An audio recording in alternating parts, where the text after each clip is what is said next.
uno de los grandes protagonistas del debate político y democrático en el siglo XX fue Giovanni Sartori. Todavía en los primeros años del siglo XXI, Sartori nos siguió iluminando, nos siguió preocupando, nos siguió invitando a pensar de manera diferente la cosa pública.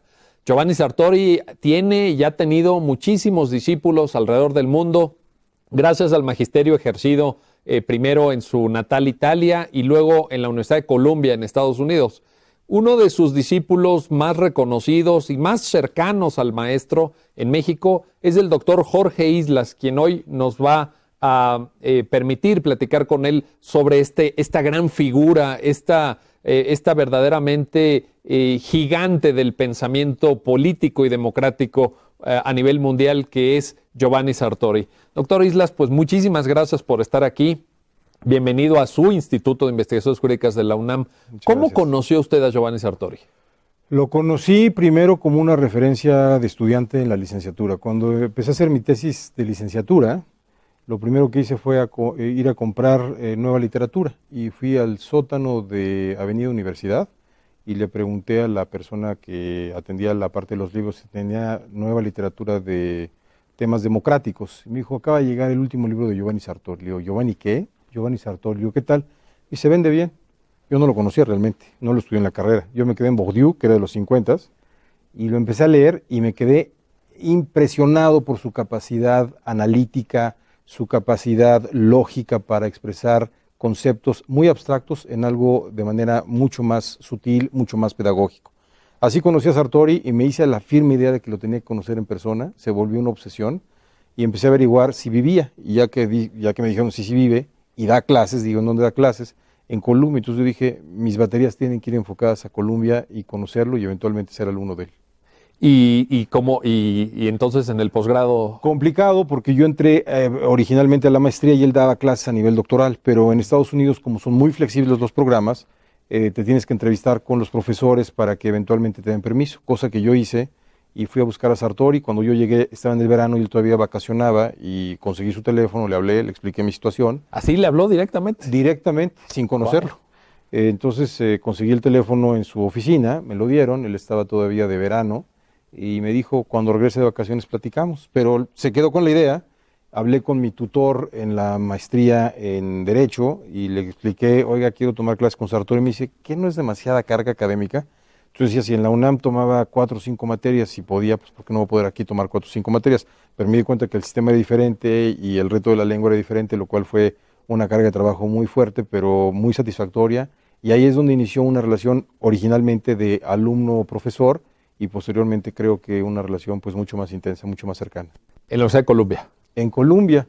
En la Universidad de Columbia la materia que él daba se llamaba un coloquio, que era una mesa redonda con cerca de 10 o 12 alumnos, Teoría de la Democracia, The Theory of Democracy, y fue un curso interesantísimo porque nos dio cerca de las lecturas que el otro día yo estaba recopilando porque escribí un ensayo sobre él, cerca de unas 1,300 hojas, más 2 libros adicionales, uno de Robert Dahl sobre teoría de la democracia, el prefacio de la teoría democrática, y otro libro de Martin Seymour Lipset. O sea que para un semestre fue mucha carga académica, pero muy satisfactorio haber tomado clases con él. Doctor, el pensamiento de Sartori, porque es un autor pues ya longevo, su obra inició a publicarse a finales de los años 50, ¿está vigente todavía? Si un estudiante de Derecho, de Ciencia Política, Administración Pública le preguntara a usted, ¿puedo yo, leyendo a Sartori, aprender algo para el siglo XXI, para los problemas que hoy tenemos? ¿Qué le diría a usted? Yo un día le hice esa misma pregunta y él me contestó, lo que está bien escrito,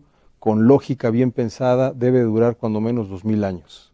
Entonces, el pensamiento de Sartori es reconocido por su impecable lógica analítica, sus conceptos son extraordinariamente cuidados. Él originalmente, antes de ser politólogo, es filósofo y trabajó mucho tiempo los temas lingüísticos y de lógica formal, de tal manera que sus tratados están siempre muy bien cimentados sobre temas en donde ha cuidado perfecta y absoluta y rigurosamente bien la parte metodológica. Yo creo que son vigentes porque el discurso de la teoría democrática, que es la parte en lo que él ha trabajado más, pues creo que siguen siendo vigentes los mismos ideales con los que se establecieron de nueva cuenta y de nuevo cuño a partir de la segunda mitad del siglo XVIII. Doctor, si alguien como el caso que usted nos relataba, su propio caso, quisiera introducirse al pensamiento Sartori, quisiera empezar a reconocer a este grandísimo autor, ¿cuál sería la recomendación que usted, como discípulo, como amigo de Sartori, conocedor y experto de su pensamiento, haría? ¿Por dónde empezar? A un joven que termina la preparatoria le recomendaría 30 lecciones de la democracia, a un joven que termina la licenciatura, Teoría de la democracia revisitada. Yo creo que el primer texto es un texto extraordinariamente generoso, bondadoso, pedagógico, simple, directo y sencillo, que invita a que alguien piense más allá de lo que quiere decir el poder del pueblo. Es una manera muy fácil de adentrarnos en temas abstractos, en esta facilidad que tiene Sartori para decirnos con gran facilidad los alcances que tiene la democracia como ideal y como realidad, como un mecanismo procedimental y como un mecanismo en donde la democracia implica también principios. Si queremos adentrar en algo mucho más elaborado, abstracto y profundo, Teoría de la democracia revisitada, un libro que le llevó a escribir cerca de 10 años y en lo que él considera, y yo también se lo he dicho, su opus magna, su obra mayor, en donde está resumido cerca de 40 años dedicados única y exclusivamente al estudio de la democracia. ¿Se consiguen en México esos libros? Sí, el caso de 30 lecciones de la democracia está en Editorial Taurus y en el caso de Teoría de la democracia revisitada, Alianza Editorial. Magnífico. Oiga, en los años 90 Sartori sacudió al pensamiento constitucionalista. Usted es profesor de Teoría de la Constitución, Correcto. de Derecho Constitucional en la UNAM. Cuando publicó este ensayo, Ingeniería Constitucional Comparada, en donde Sartori pues casi delinea una nueva vía, una nueva herramienta del pensamiento constitucional que nos convirtió a todos, bueno, dice alguien de broma, ¿verdad?, en ingenieros constitucionalistas. ¿Qué pasa con ese libro? ¿Por qué sigue vigente? Sí, sigue vigente y es un libro importantísimo. Ingeniería Constitucional Comparada, ¿verdad? Ingeniería Constitucional Comparada, sí, y la traducción es muy buena, porque Sartori es el primer autor que rompe el paradigma del estudio constitucional visto única y exclusivamente de la perspectiva de la descripción de las instituciones. Sartori dice, las constituciones tienen que dar algo más que una descripción de normas o de ejercicios de poder público. Las constituciones son importantes porque son funcionales, y son funcionales porque hace que las instituciones puedan complementarse y no enfrentarse, ante lo cual Sartori establece el criterio y la premisa que él llama las constituciones deben de generar incentivos.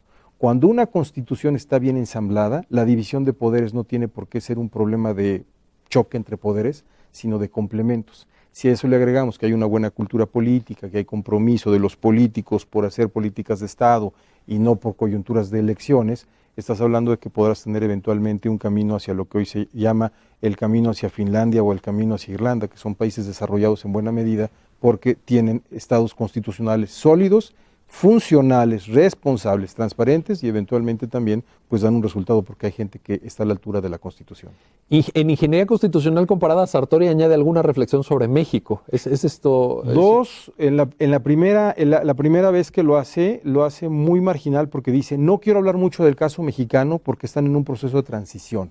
Y la transición a la que él se refería era básicamente en el campo electoral.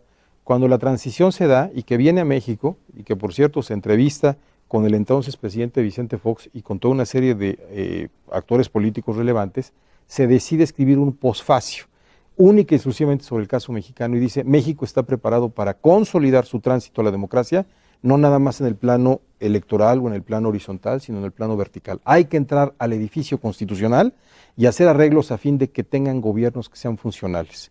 Sartori parte de la idea de que México tuvo durante la mayor parte del siglo XX un sistema constitucional que él llama la constitución material, que era una constitución de usos y costumbres, que Jorge Carpizo la llamó el metaconstitucionalismo mexicano, ¿no? Funcionaba porque la constitución había que darle forma, pero las tomas de decisiones eran sobre la praxis política. Dice, ahora que ya tienen todos los elementos para construir una democracia de a de veras, formal, regresen a la constitución formal, adáptenla a las nuevas condiciones y seguramente tendrán lo que él llamó el excepcionalismo mexicano, un sistema presidencial que pueda funcionar. Desde que lo dijo a la fecha estamos a la espera de que nuestros políticos puedan promover una reforma constitucional de fondo que tenga que ver con temas del constitucionalismo. Que no se ha dado todo. Que no se ha dado.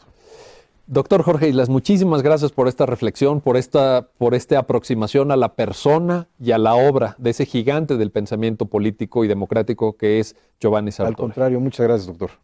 Bueno, pues esta fue una cápsula más del canal del Instituto de Investigaciones Jurídicas de la UNAM. Muchas gracias por su tiempo y por su atención.